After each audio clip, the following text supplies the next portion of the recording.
Martin, you've been at the club 5 days now. Have you found it so far?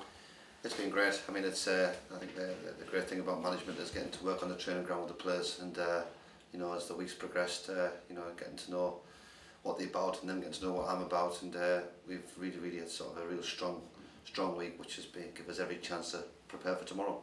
How long does that take for you to get to know all about the players? Because without seeing them, I guess in a game situation, it's pretty difficult. You've got to get in about them, haven't you? And you've got to find out what individuals are about, and talk to them regarding what our expectations are, and have lots of one-to-one meetings. So we've spent many time sitting in this room here discussing what expectations are from individuals and units as well. So it's come around quite quickly. Clearly, you saw them when they were up against your former team, Darlington. Have you watched any of the games? Have you? I don't know if you're in the crowd at any games. Have you watched back on the DVD to see how York City have been playing? Yeah, we always watch the games over again, so we've watched that. Should have been 4-0 down, but I don't know how we stuck in. But yeah, I went to watch them, and when they played by Spartans not too long around that time, and they won that night as well. So yeah, we've watched enough footage that we could do to get my mindset on regarding the right team to start tomorrow. That right team, you brought in at least one new body that we're aware of so far today. Tell us about David Ferguson and why you brought him to York City. He's got good experience at this level and higher. At sort of 19, 20-year-old, he played and captained Blackpool in the Championship. He dropped out of the game, and we picked him up very, very quickly. He's went on to represent England at sea level, captain as well. He's a leader, he's a winner.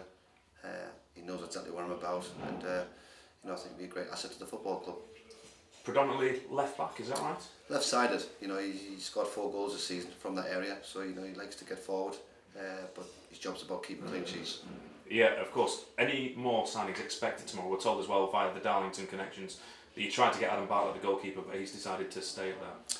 We're working very hard on trying to bring in key players for the weekend, and I think it's important. It doesn't matter what club you're at, that you've got to keep looking to improve and strengthen the squad all the time. Do you know why Adam chose to stay up there rather than coming to York? I don't know anything about that one.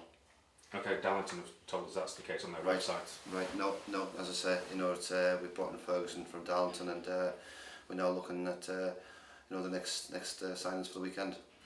Also rumours about Mark Beck. Is there any legs in that one? Again, we at this moment in time, we in contact with lots of clubs, lots of agents, lots of players, and we're trying to get 1 or 2 in for tomorrow still. And what's the cut-off? When can you sign them up till for them to be eligible tomorrow? 5 o'clock tonight. So if you hurry up and get on with some phone calls. If you don't get those players in, are you happy with what you've got here to go with for tomorrow? 100%. The players that are coming in, it's not to say they're going to play. We're not here to strengthen the squad over the season. But every manager, you always got to keep working at bringing the next group of players through the door. In your team for tomorrow, does what's happened in the past, does that put completely to the back of your mind, or do you know the players have been playing week in, week out, and you maybe give them another chance against Brackley? It's a fresh start. I said this on Monday to the players, and it's important that players sort of see that there's 1 or 2 changes tomorrow that I feel it's right at this moment in time. I'll judge players off what they do in the training ground, as well as match days as well. It's really important that they get the understanding of what the new system is about under this manager. You talk about the new system. How are your team going to play? Are you able to tell us that? Well, I wouldn't say that, but at the same time, we're going to play a very high tempo attacking football. We want to excite the crowd. We want to give them something to shout about, and it's going to be a tough game because Brackley are a very, very good team in this league. They've done ever so well this season in the FA Cup as well. Last season they probably should have finished in the playoffs due to probably their big FA Cup run they had through last season. Probably hampered them towards the back end of the season, but it won't be an easy game, but a game that we're really looking forward to. Yeah, they missed out by just a point, didn't they, Brackley, last season in the playoffs? And as you say, they've performed quite well this season. They're 3rd in the table, only 1 defeat against Salford, so it's clearly going to be a tough game for your side. It is, and defensively they're very strong, and we've got to be aware of that. But it's what we're about. We've got to make sure that we're at home. We've got to make sure that we turn up and we put on a fantastic performance with loads of energy. And your appointment, you'd be pleased to know, seems to have been greeted really well by the York City fans. A win tomorrow, and that expectancy, the atmosphere around the club continues to be heading in the right direction. Yeah, I mean it's like everybody. You want to go off to win and start, and I can't see there being much sleep tonight, but hopefully Saturday night, you know, I'm going home a happy manager. Can I ask you about your connections back at Darlington? Your assistants, Brian Atkins and Sean Gregan, were put in charge. They've now had to leave because of some sort of conflict of interest with your football academy. Yeah, I think it's you know, I want to stay on what we're here for today to talk about. I think that's the most important thing regarding York City. But does it affect you in any way, your football academy? Is it just something that your name is put towards, but you don't really have much to do with? No. I have a very successful business in the North East, and as I say, you know, it's we're here to make sure that we get results. Perfect, that'll do for me. Great, thank you. How's the fitness of the squad? Is Josh Law back in contact? Yes, Josh is fine. He's fine. He's come through, which was great. I think Whittle has been a lad. You probably see identified. We'll see how he is tomorrow.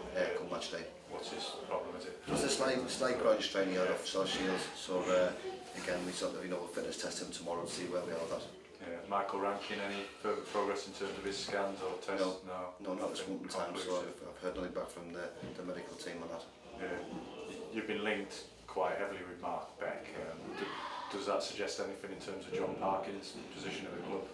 John's here a lot. You know, he's here a long time. John's a massive personality player towards his football club, and yeah, I mean John Parkin's he's playing tomorrow, and you know he's a massive figure in his football club in every aspect. Yeah, I mean, he's got 26 goals I think since the turn of the year. That's not a bad return, is it? He's great. He's got 200 league goals, 200 goals, any level.